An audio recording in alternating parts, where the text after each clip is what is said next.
رکھا ہے اپنی قسموں کو ڈھال. کس لیے؟ فصدوا عن سبیل اللہ، تاکہ وہ اللہ کی راہ سے لوگوں کو روکے. قسمیں اٹھا اٹھا کے جو ہے وہ روکتے کہ ان کے ساتھ نہ چلو. اللہ فرماتا ہے فَلَهُمْ عَذَابٌ مُّهِينٌ، کوئی بات نہیں محبوب، ہم نے ان کے لیے رسوا کر دینے والا عذاب تیار کر رکھا ہے. اور اس بھڑکتی ہوئی جہنم کے اندر جب ڈالیں گے تو یہ ان جھوٹی قسموں والوں کا جو ہے فیصلہ خود ہو جائے گا. لَن تُغْنِيَ عَنْهُمْ أَمْوَالُهُمْ وَلَا أَوْلَادُهُمْ، جس مال کی خاطر یہ منافقت اختیار کیے ہوئے ہیں اور سمجھتے ہیں کہ دولت ہی سب کچھ ہے. اللہ فرماتا ہے لَن تُغْنِيَ عَنْهُمْ أَمْوَالُهُمْ وَلَا أَوْلَادُهُمْ، نہ ان کو ان کا مال فائدہ دے گا، نہ ان کو اولادیں فائدہ دیں گی، اور نہ ہی کوئی اور شے ان کو اللہ کے عذاب سے ان کو نہیں بچا سکتی. اولئک اصحاب النار هم فیہا خالدون، یہ جہنمی ہیں اور ان کو ہمیشہ اسی کے اندر رکھا جائے گا. یوم یبعثهم اللہ جمیعا فیحلفون لہ کما یحلفون لکم ویحسبون انہم علی شیء الا انہم هم الکاذبون. اللہ فرماتا ہے کہ جس روز ان کو اٹھایا جائے گا، یوم یبعثهم اللہ جمیعا، جس روز ان سب کو اٹھایا جائے گا، فیحلفون، تو وہ قسمیں کھائیں گے، تو وہ اس دن بھی قسمیں اٹھائیں گے. جو آج محبوب تیری آنکھوں کے سامنے تجھے پتہ ہے یہ منافق ہے اور ہم تجھے بتا رہے ہیں اور یہ پکے منافق ہیں اور یہ آج قسمیں اٹھا کے اپنی جانیں بچا رہے ہیں، تو اللہ فرماتا ہے یہ مرض ایسا ہے ان کو کہ کل قیامت کے دن بھی جب یہ اٹھیں گے تو یہ اس وقت بھی فیحلفون لہ کما یحلفون لکم، یہ اللہ کے سامنے بھی اسی طرح قسمیں اٹھائیں گے جیسے محبوب تیرے سامنے قسمیں اٹھاتے ہیں.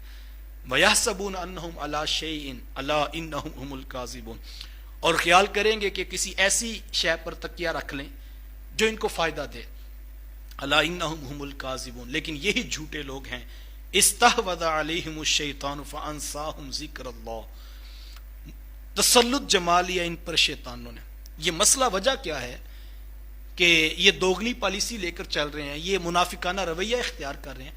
وجہ یہ ہے محبوب کہ ان کے اوپر شیطان نے تسلط جما لیا. ہمیں اپنے رویوں کی اصلاح ضرور کرنی چاہیے کہ کہیں ہم بھی ایسی کیفیت میں تو نہیں ہوتے کہ ہم دو دو تین تین دڑوں کے ساتھ چلتے ہیں، اوپر سے کچھ ہوتے ہیں اندر سے کچھ ہوتے ہیں. تو یہ منافقانہ رویہ کب انسان اختیار کرتا ہے؟ ایک تو میں نے بتایا کہ قرآن یہ بتا رہا ہے کہ جب انسان کو اپنا ذاتی مفاد، مال و دولت جو ہے نظر آ رہا ہوتا ہے تو پھر وہ سوچتا ہے کہ یہ رویہ ایسا ہے کہ دونوں پارٹیوں سے، تینوں پارٹیوں سے میں کھاؤں گا اور ہر طرح کے شخص کے ساتھ میرا تعلق ہونا چاہیے. اور دوسرا کہا وجہ، روحانی وجہ کیا ہے؟ یہ تو ظاہری آنکھیں دیکھتی ہیں کہ وہ لالچ میں جو ہے وہ یہ سب کچھ کر رہے ہیں. اور کہا کہ دوسری بات استحوذ علیہم الشیطان، ان کے اوپر شیطانوں نے تسلط جما لیا ہوا ہے. فانساہم ذکر اللہ، اور جب شیطان تسلط جما لیتے ہیں پھر ہوتا کیا ہے؟ فانساہم ذکر اللہ، اور اس نے ان کو اللہ کے ذکر سے ہی جو ہے وہ فراموش کر دیا ہے. اب ان کو پتہ ہی نہیں لگتا کہ ایک طرف چند ٹگے ہیں اور ایک طرف دنیا کا مال ہے، اور دوسری طرف رب کا ذکر ہے، دوسری طرف رسول کی چوکھٹ ہے، دوسری طرف اللہ اور اس کے رسول کی ذات ہے، لیکن یہ ادھر ہی وزن ڈالتے ہیں. تو وجہ کیا ہے کہ ان کو اب بلا دیا شیطان نے.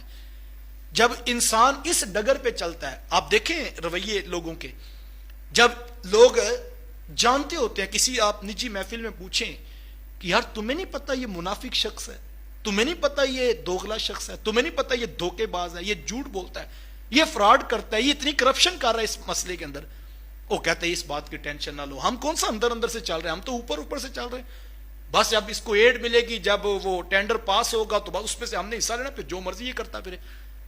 تو یہ وہ رویہ ہے. اللہ یہ شروع میں جب چلتا ہے تو پھر انسان سمجھتا ہے میں ابھی پیچھے ہو جاؤں گا، لیکن جب دلوں پر تسلط جما لیتا ہے شیطان، یہ مرض جب منافقت کا بڑھتا ہے تو اللہ فرماتا ہے فانساہم ذکر اللہ، تو پھر شیطان ان کو اللہ کے ذکر کو بھی بلا دیتا ہے ان کے لیے. اولئک حزب الشیطان، یہ شیطانوں کا ٹولہ ہے جو اس ساری کارستانی کے اندر لگا ہوا ہے، جو اس کام پہ اپنا وقت دیتا ہے اور منافقانہ رویہ اختیار کیے ہوئے ہیں. اللہ فرماتا ہے یہ اصل جو ہے وہ شیطانوں کا ٹولہ ہے. الا ان حزب الشیطان هم الخاسرون، سن لو یقیناً شیطان کا ٹولہ ہی یقیناً خسارہ اٹھانے والا ہے.